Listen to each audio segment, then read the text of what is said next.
understands that, but he values a realistic chance of winning it all. We are very appreciative of the partnership that we've had for 8 years with Jeannie Buss and Rob Pelinka, and consider the Lakers as a critical part of his career.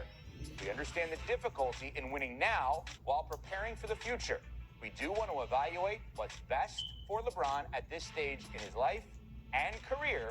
He wants to make every season he has left count, and the Lakers understand that, are supportive of that, and want what's best for him.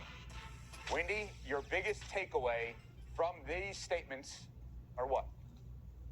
That's a lot of words, and it's not really clear. And Rich Paul said each of them with careful thought. I know, I spoke to him last night, and he basically said them again, reiterating them. Now, if LeBron had just opted into his contract and moved on with the summer, there would not have been a lot of reaction. Opting into his contract is a little bit unusual. He has had 8 different times in his career where he's had a player option or something like a player option in his contract, and he's never opted into it once. He has always either opted out and left, which he did 3 different times to his teams, or he's opted out and started and gotten a new contract. So in and of itself, accepting a player option and going into the last year of his contract is unusual. In fact, never in the 23-year time of his career has LeBron ever put on a contract that's just 1 year. But he's also not the franchise player for a team for the first time starting a season in his career. So if he just opted into his contract, it would have been a little bit different, but we would not have reacted to it. These comments are what we're reacting to. And the thing about it is it implies that LeBron is not settled, that he's not 100% sure he's going to be a Laker. They're clearly left open to that ambiguity. If there's one thing that's clear about Rich's comments, is that they're ambiguous, and that's all you can say. So the thing about it is that there's only a few ways to leave a team. One way is free agency. LeBron has bypassed it. LeBron could have been a free agent this morning. He has bypassed it. The other way is trade, which is what I'm sure a lot of people reacted to in reading those comments. But I just have to tell you guys, I think it's very unlikely LeBron is traded. Number one, he makes $53 million. It's very hard to trade a contract of that size in today's NBA.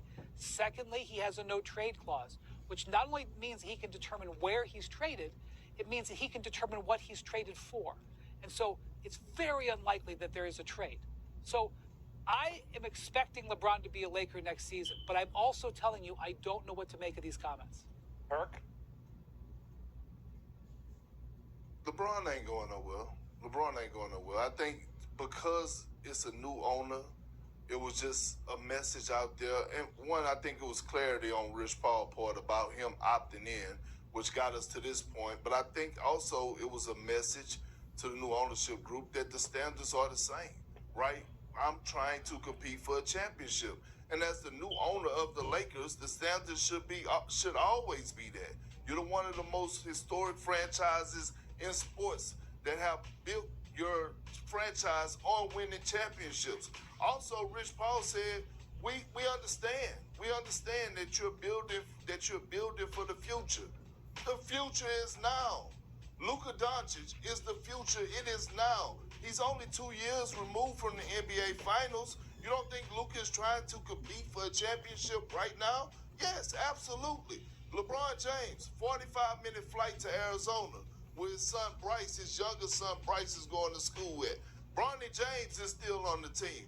J.J. Redick, who Bron wanted as the coach, is still the head coach of the Los Angeles Lakers. He will be a Laker. He signed to be. He opted in to be a Laker. So my thing is, to me, it just sounds like a message to the Lakers that the standard is still the same when it comes down to how LeBron James feels, and it's about championships this late in his career. And who's to say he didn't opt in because this might be his last year playing the game of basketball? The man is going to be eligible for his pension in 5 years. David, there's a lot to... That's amazingly true. There's a lot to digest here, okay? So the statement talks about winning a championship. Doyle hand tools deliver what pros demand. Quality and durability at a value that can't be beat. Built by experts, so you can trust our tools work as hard as you do. Doyle, Built for the pro, only at Harbor Freight.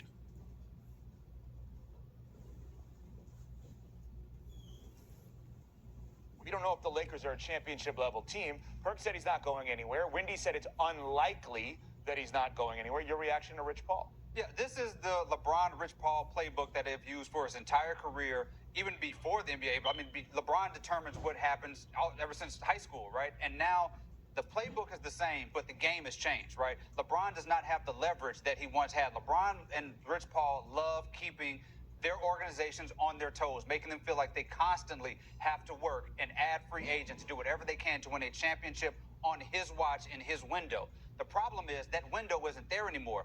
They're building around Luka. LeBron and Rich Paul, for as long as he's been in the league, tells franchises to jump, and they traditionally say how high. Now with the Lakers, they have to say, we're going to check with Luka first before we see how high we jump. LeBron is unfamiliar for him. And that unfamiliarity creates some of that awkward language that we saw from Rich Paul. They're navigating a new reality that they haven't had to deal with before. Wendy, technically, LeBron has been traded one time in his career in a sign and trade from Cleveland to Miami. That's very technical. In reality, he has never actually asked out. Is this the closest we've ever seen to LeBron almost asking out? I understand your question. I don't understand the message from Rich Paul, and I suspect the Lakers don't understand it either. And the reason I suspect that is that the Lakers did not make a statement yesterday. When a player opts into his contract, it is traditional for the team to announce it, even if it's a player farther down the roster. Certainly when it's one of your franchise players, you would announce it.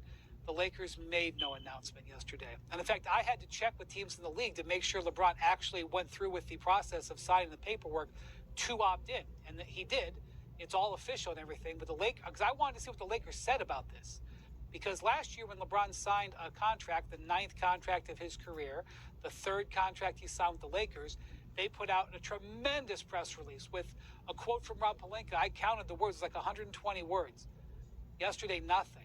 And I suspect it's because they're busy at work trying to add to their roster, but I suspect it's because they're trying to digest this situation too and try to understand how to respond to it, because it is unusual. You guys are saying that LeBron and Rich like attention, and this is what they've always done. I guess that's true. And by the way, teams are saying that same thing to me, like you guys are echoing what other teams are saying. This maneuver is different. It may not be different in a way that needs to stop all the business in the league, but this way this contract situation is being handled has never been done by LeBron before. This statement alongside this move has never been, I've never seen anything like